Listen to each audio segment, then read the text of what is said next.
ನಮಸ್ಕಾರ ಸ್ನೇಹಿತರೆ, ದೇಶದಾದ್ಯಂತ ಇರುವ ಎಲ್ಲ ರೈತರಿಗೆ ಕೇಂದ್ರ ಸರ್ಕಾರ ಮತ್ತು ರಾಜ್ಯ ಸರ್ಕಾರಗಳು ಈಗಾಗಲೇ ಹಲವಾರು ಯೋಜನೆಗಳನ್ನು ಜಾರಿಗೆ ತರುವ ಮೂಲಕ ರೈತರಿಗೆ ಮತ್ತು ಕೃಷಿಗೆ ಉತ್ತೇಜನ ನೀಡುವ ಸಲುವಾಗಿ ಹಲವಾರು ಯೋಜನೆಗಳನ್ನು ಜಾರಿಗೆ ತಂದಿದ್ದು, ಇದೀಗ ಮತ್ತೊಂದು ಹೊಸ ಯೋಜನೆ ಜಾರಿಗೆ ಮಾಡಿ 5 ಎಕರೆಗಿಂತ ಕಡಿಮೆ ಜಮೀನು ಇರುವ ಎಲ್ಲ ರೈತರಿಗೆ 25,000 ಹಣ ಉಚಿತವಾಗಿ ನೀಡಲು ಕೇಂದ್ರ ಸರ್ಕಾರ ದೊಡ್ಡ ನಿರ್ಧಾರ ಮಾಡಿದೆ.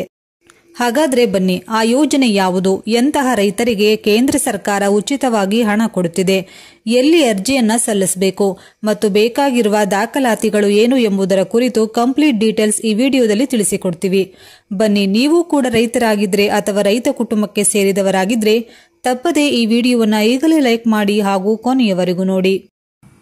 ಪ್ರಧಾನಮಂತ್ರಿ ಕಿಸಾನ್ ಸಮ್ಮಾನ್ ನಿಧಿ ಯೋಜನೆಯನ್ನು ಕೇಂದ್ರ ಸರ್ಕಾರ ರೈತರಿಗಾಗಿ ಜಾರಿಗೆ ತಂದಿದೆ. ರಾಜ್ಯದಲ್ಲಿ ಪಿಎಂ ಕಿಸಾನ್ ನಿಧಿ ಲಾಭ ಪಡೆಯುವ ರೈತರಿಗೆ ಕನಿಷ್ಠ 11,000 ಮತ್ತು ಗರಿಷ್ಠ 31,000 ರೂಪಾಯಿ ಸಿಗಲಿದೆ.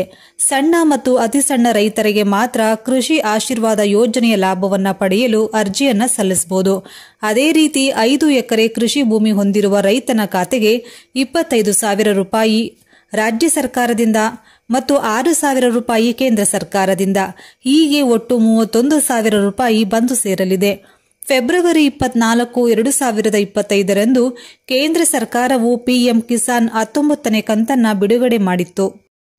ಪಿಎಂ ಕಿಸಾನ್ ಯೋಜನೆಯ ಉದ್ದೇಶವು ಸಣ್ಣ ಮತ್ತು ಅತಿ ಸಣ್ಣ ರೈತರಿಗೆ ಹೆಚ್ಚಿನ ಬಡ್ಡಿ ದರದ ಸಾಲಗಳಿಂದ ಅವರನ್ನ ದೂರ ಇಡಲು ಸ್ವಲ್ಪ ಹಣವನ್ನ ಹಾಕುವುದಾಗಿದೆ.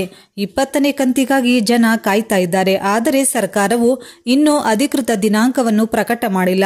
ಯೋಜನೆ ನಿಯಮಿತ ವಿತರಣಾ ವೇಳಾಪಟ್ಟಿ ಆಧರಿಸಿ ಮುಂದಿನ ಕಂತು ಜೂನ್ 2025ರಲ್ಲಿ ಬಿಡುಗಡೆಯಾಗುವ ನಿರೀಕ್ಷೆ ಇದೆ.